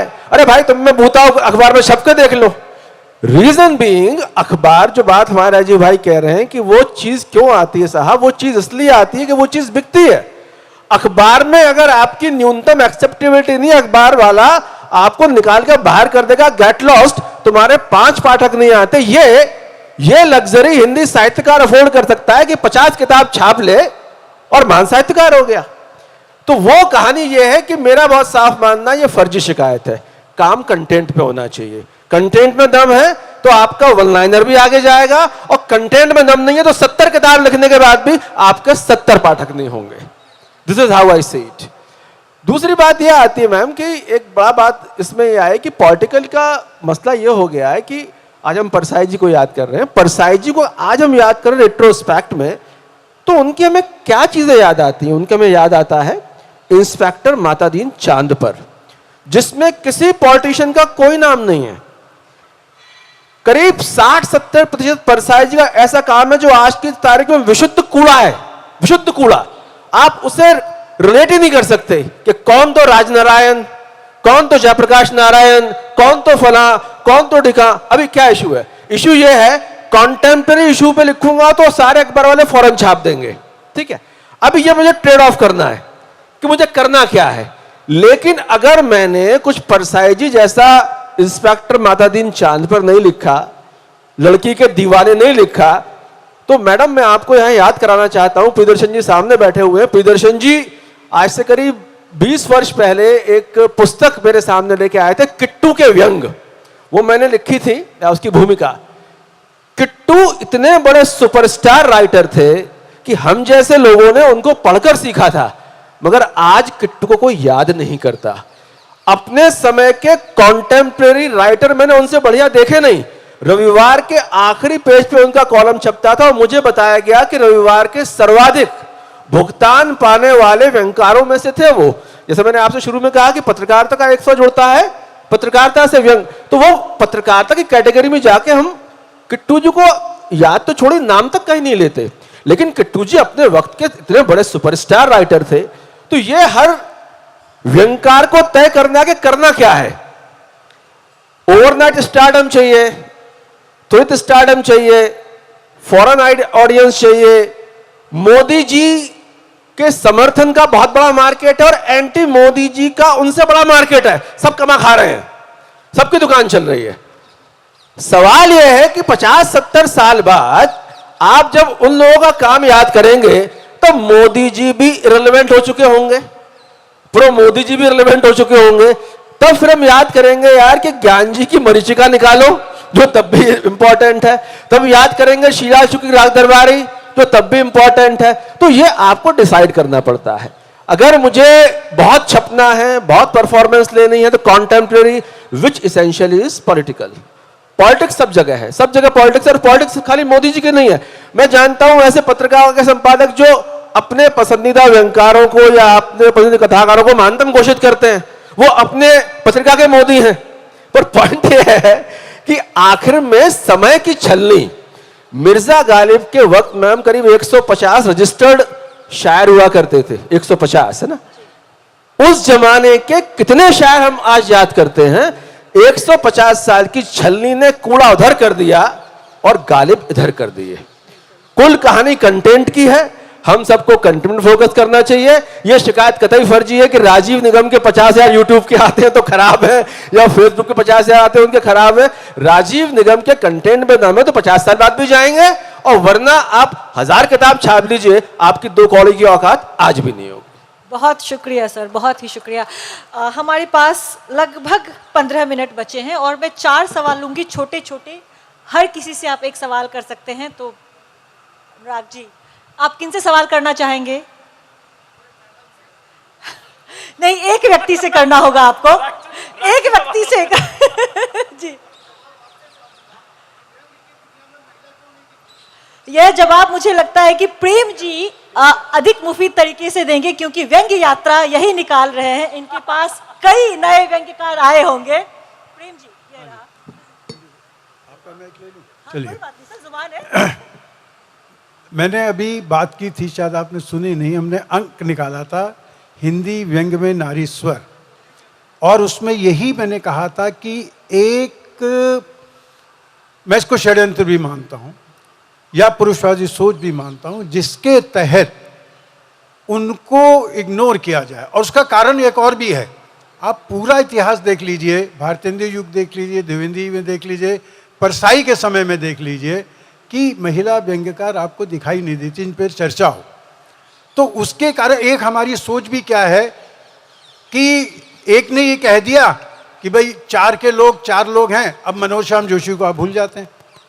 उस समय जो इतना बढ़िया उन्होंने लिखा, वो जो उसका है ना केशव का, सूर कवि तुलसी शशि उड़गन के, बाकी को खद्योत्सम बना दिया आपने।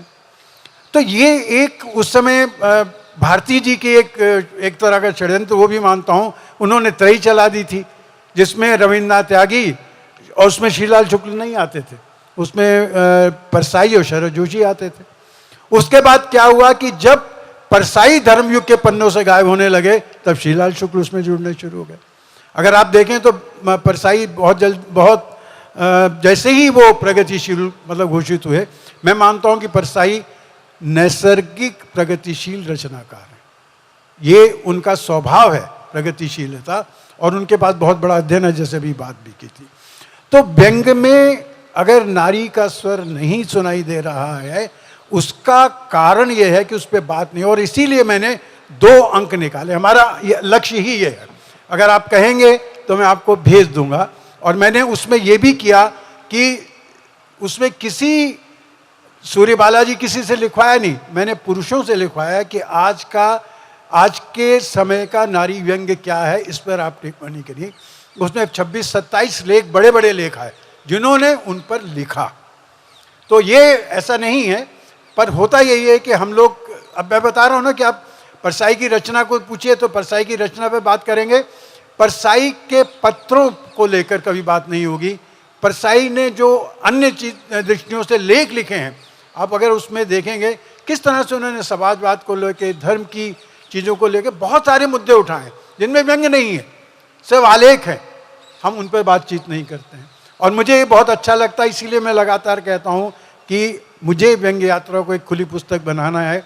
इसीलिए मैं कबीरीधार की कविता जब निकालता हूँ तो उसमें मैं राजेश जोशी को भी लेता हूँ, नरेश सक्सेना भी मेरे साथ आते हैं, विष्णु नागर आते हैं, प्रियदर्शन आते हैं। प्रियदर्शन जी से तो जब भी मैं कहता हूँ, इनकी कोई भी रचना मैं देखता हूँ वहाँ पर, या विष्णु नागर से कि भाई मैं अगले अंक में ले लूँ, कहते ले लीजिए। तो ये जब तक ये सारा कारण संकुचित सोच का है, और वही संकुचित सोच और ना पढ़ने का है। हमारा अभी ज्ञान ने सही कहा कि हमारे जो लेखक हैं वो पढ़ते नहीं हैं, उनके पास कोई वैचारिक पृष्ठभूमि नहीं है। आपको मैं कहूँ, मेरा मानना ये है कि वैचारिक पृष्ठभूमि अगर मुझे कहीं दिखाई देती है, बात करते हुए दिखाई देती है, परसाई युग में वो मात्र दिखाई देती है परसाई में और श्रीलाल शुक्ल में। आप मुझे बता दीजिए शरद जोशी ने कहाँ लिखा है अपने विचार वैचारिक दृष्टिकोण को लेकर? कहीं स्पष्ट नहीं होता है वो। कि क्या किस तरह से चलते हैं, और आप पूरा साहित्य पढ़ जाइए। तो हाँ, मैं ख़त्म कर रहा हूँ। तो आपका सवाल, खैर काफ़ी अभी बैठ के बातचीत करेंगे इसके बारे में, ठीक है। मुझे ऐसा लग रहा है कि मैं संचालक के साथ साथ घड़ी भी बनी हुई हूँ, घड़ी का काम भी कर रही हूँ।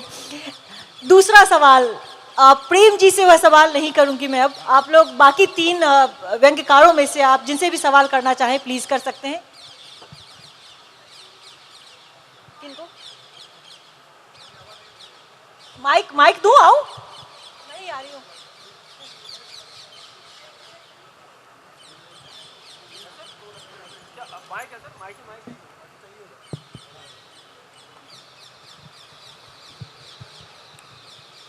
नमस्ते। मेरा सवाल ज्ञान जी से भी है और प्रेम जी से भी है। प्रेम जी शायद संपादक कह रहे थे, ज्ञान जी के उपन्यास के संपादक। बात जो है गाली के बारे में थी। कुछ बहनों की और माँ के नाम पे गालियाँ होती है जो बहुत ख़राब लगती हैं। उन्होंने पर उपन्यास में, जैसा कि उन्होंने बताया, इसका इस्तेमाल किया है और उन्होंने पूछा भी कि इसको कैसे अवॉइड किया जाए। मुझे याद आता है रविंद्र कालिया का उपन्यास था, मेरे ख्याल से वही था, खुदा सही सलामत है। उसमें उन्होंने गालियों का बहुत इस्तेमाल किया है, लेकिन उसमें उन्होंने वर्ण चेंज कर दिया। जैसे माँ के नाम की गाली है, मतलब मादर है, उन्होंने दामर कर दिया। तो जैसे कोई अगर नॉनवेज आइटम ले जा रहा है तो उसको ब्लैक पॉलीथीन में बंद कर देता है, तो जो लोग वेजिटेरियन टाइप के होते हैं उनको खराब न लगे। तो मेरा सुझाव ये है, अगर आप उन शब्दों को थोड़ा चेंज कर दे वो माहौल भी आ जाएगा और किसी को बुरा भी नहीं लगेगा।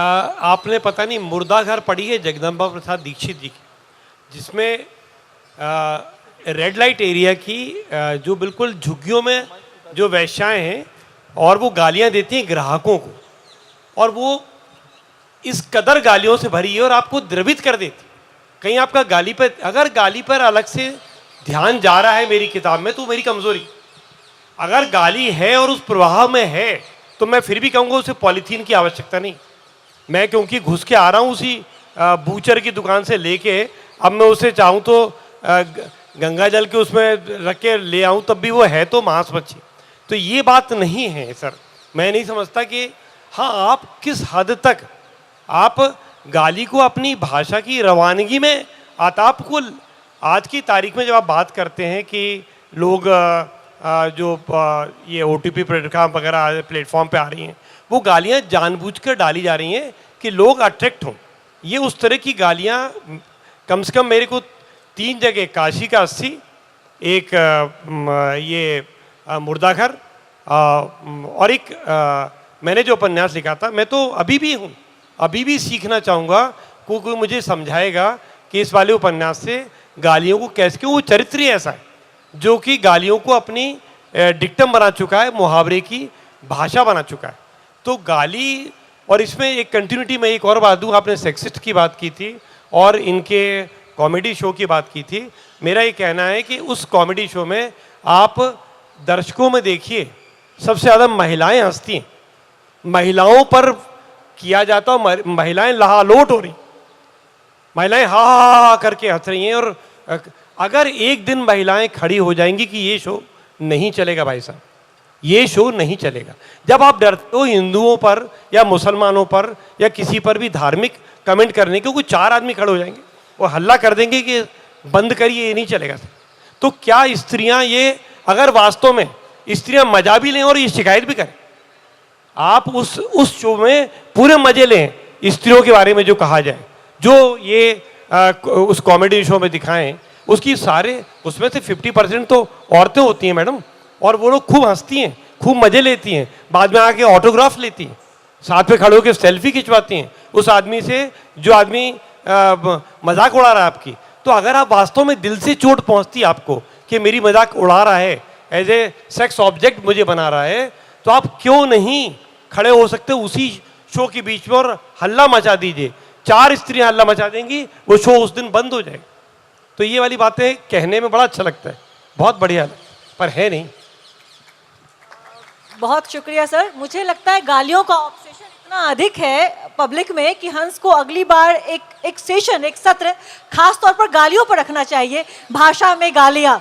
खैर आगे बढ़ते हैं। ज्ञान सर, आपकी बात का छोटा सा जवाब बस एक देना चाहूँगी कि स्त्रियाँ अगर जागरूक हो, अभी तक हुई नहीं थी, हो रही हैं, और जब भी वो जागरूक होती हैं ऑब्जेक्टिफिकेशन का विरोध करती हैं। 2 सवाल आपके पास और हैं जो आप राजीव जी या फिर आलोक जी से कर सकते हैं। फटाफट वाले सवाल होंगे और वैसे ही फटाफट वाले जवाब होंगे। आप में से कोई एक, कोई, बस 5 मिनट। हेलो सर, मेरा सवाल है, अभी प्रेम जन्मेजय सर ने बात की थी कि व्यंग्य साहित्य, व्यंग्य में वंचितों के बारे में नहीं लिखना चाहिए, इससे व्यंग्य धूमिल होता है या फिर कैसा भी होता है। तो मुझे लगता है शायद ऐसा नहीं है। तो एक बार दूसरे जो व्यंग्यकार हैं जैसे ज्ञान चतुर्वेदी, वो इसके बारे में क्या समझते हैं। और दूसरा एक सवाल है कि व्यंग्य में फैंटेसी अब कितनी रह गई है, उसका वो प्रासंगिकता उसकी कितनी है। एक सवाल बताइए, कौन सा सवाल पूछना चाहेंगे आप?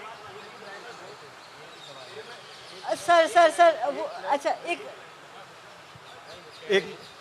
एक सेकेंड। आपने कहा कि वंचितों पर, मतलब जो दबा कुचला एक लात मार के मैं उस पर और निकल जाऊं, ये करीब करीब ऐसा है कि एक गिरा हुआ आदमी है, गिर गया है, फिसल गया है, पिछड़ा रह गया है, समाज में पीछे रह गया है, चाहे वो स्त्री हो या दलित हो या गरीब हो या कोई, उस पर व्यंग्य ना किया जाए, क्योंकि वो उसको व्यंग्य का सब्जेक्ट बनाया ही नहीं जा सकता। वो बनाया गया है हमारे समाज में जो बड़े लोग थे, सप्रभु लोग थे, वो करते थे, उनका मजाक करते थे गरीबों का।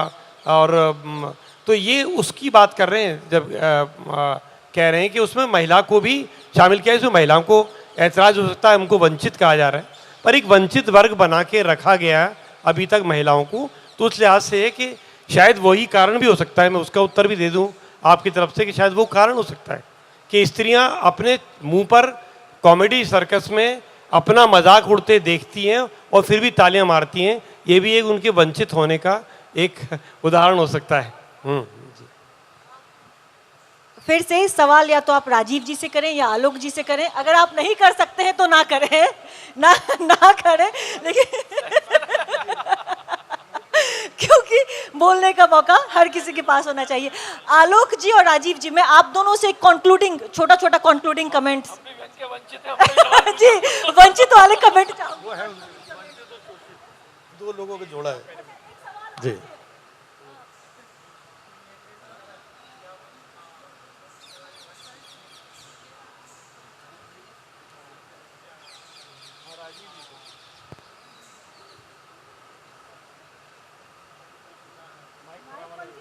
हेलो जी, राजीव जी, आपसे एक सवाल है। ये जो व्यंग आपने कहा कि अब नहीं होता, आपने मूवर्स एंड शेकर्स इतना बेहतरीन लिखा, कॉमेडी सर्कस की कई स्क्रिप्ट आपने खुद लिखी, बहुत अच्छी बन पड़ी, तो व्यंग पर अब वापस आकर मूवर्स एंड शेकर्स जैसा कुछ या उससे बेहतर इवॉल्व प्रोडक्शन नहीं किया जा सकता जिसमें रेवेन्यू भी बन सके और व्यंग की विधा वापस जीवित हो सके, जिसमें हम पैसा बना सकें, यहाँ बैठे लोग रोजगार पा सकें, हमारी गाड़ी का पेट्रोल भी मिले। तो ये सब कुछ जुगाड़ पानी हो सकता है। आप बम्बई में रहते हैं, उन लोगों के बीच में हैं, कुछ यहाँ दिल्ली में अगर हम करना चाहें छोटा मोटा प्रोडक्शन हाउस लगा के, तो अगर कुछ सलाह दे सकें तो बहुत बढ़िया हो। देखिए, आजकल तो प्लेटफॉर्म तरह तरह के आ गए हैं और निसंदेह आप अपनी कोई भी स्क्रिप्ट व्यंग्य की बना सकते हैं, शूट कर सकते हैं और इन प्लेटफॉर्म पे आप डाल सकते हैं, उसके लिए रास्ता है। और रही टीवी की बात, तो टीवी में तो मसला ऐसा हुआ कि 25, 26, 28 साल पहले मैं जो लिखता था वो उस वक्त का बहुत अच्छा उसका रिस्पांस आता था और लोग अप्रिशिएट करते थे। लेकिन डे बाय डे हम ऊपर जाने के बजाय और नीचे आ गए हैं। कई बार मुझसे लोग पूछते हैं कि अरे टीवी पे आजकल दिख नहीं रहे, तो हमने कहा टीवी पे ऐसा कुछ बचा नहीं कि जिसमें मैं दिखूं। बहुत किया, और ये जो एक आधे शोज आ रहे हैं, तो जो हमने जो छोटा मोटा नाम सम्मान प्यार स्नेह कमाया है, हम टीवी पे शो में जाके खड़े हो जाएंगे तो मुझे वहीं पर लाली लिपस्टिक लगा के उछलना पड़ेगा, अंडरस्टैंड करना, तो वो भी इज्जत हमारी बेड़ा गर्क हो जाएगी। तो इसलिए मैं वो प्लेटफॉर्म जो लोग हैं अभी उस तरीके का कर सकते हैं उनके लिए छोड़ करके बाकी की यात्राओं पे हैं बहुत सारे प्लेटफॉर्म हैं। आप फेसबुक पे भी कर सकते हैं, यूट्यूब पे कर सकते हैं, ट्विटर पे कर सकते हैं, और बाकी अन्य बहुत सारे मंच हैं, वहाँ पर कर सकते हैं। तो तो माध्यम बहुत हैं, कर सकते हैं। और अभी भी व्यंग को समझने वाले, उसको प्यार करने वाले, स्नेह करने वाले बहुत सारे लोग हैं, लेकिन उनको भी अच्छा व्यंग चाहिए होता है तो कोई प्लेटफॉर्म वो भी ढूंढते हैं, तो उन्हें भी मिलता नहीं है जल्दी। तो अगर इस तरीके की आप पहल कर सकते हैं अपनी टीम के साथ, लोगों के साथ, तो करिए। लोग तो इंतजार में बैठे हुए हैं अच्छे व्यंग की प्रस्तुतियों को देखने और सुनने के लिए।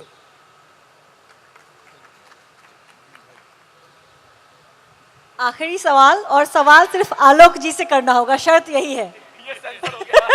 शर्त यही है। आलोक जी से कोई सवाल?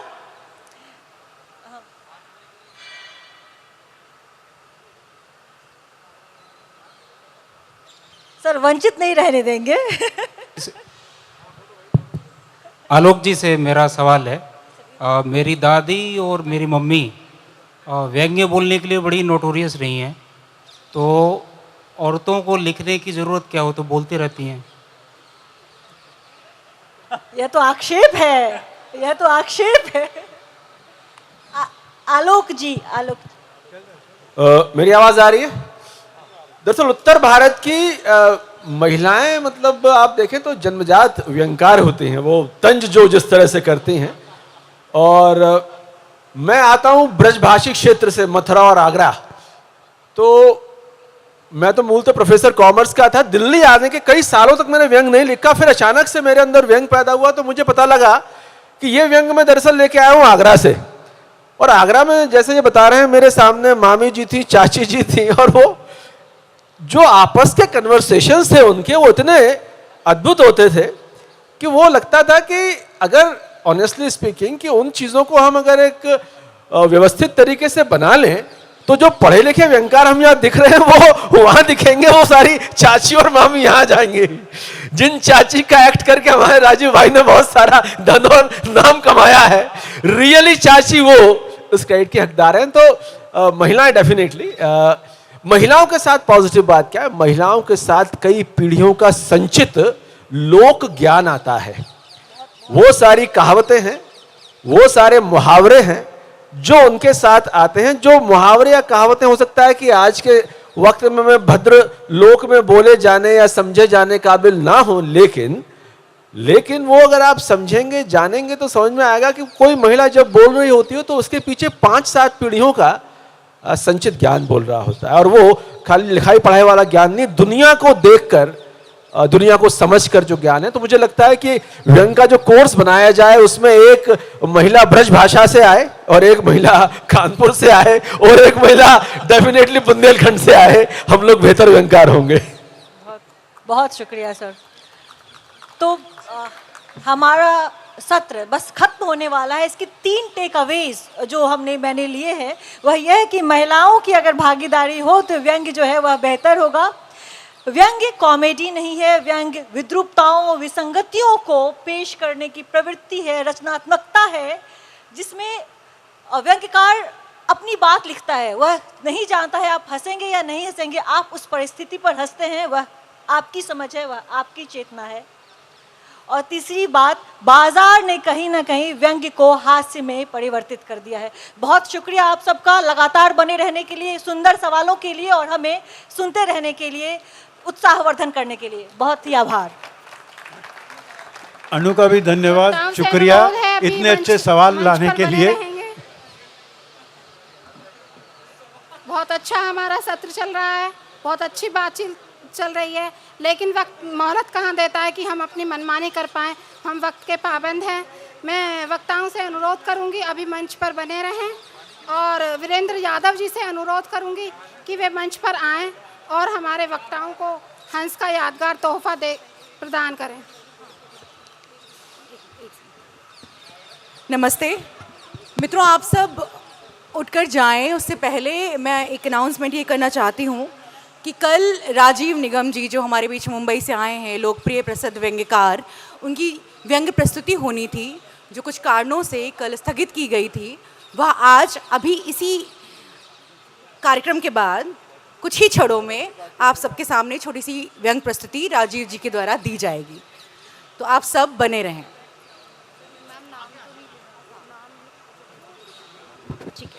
ज्ञान चतुर्वेदी जी, प्रेम जन्मेजय जी,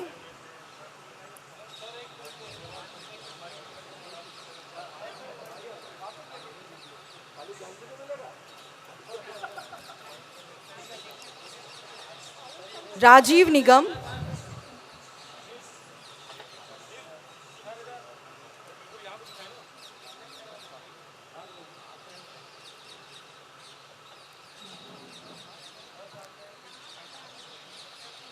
आलोक पुराणिक जी, अनुशक्ति सिंह,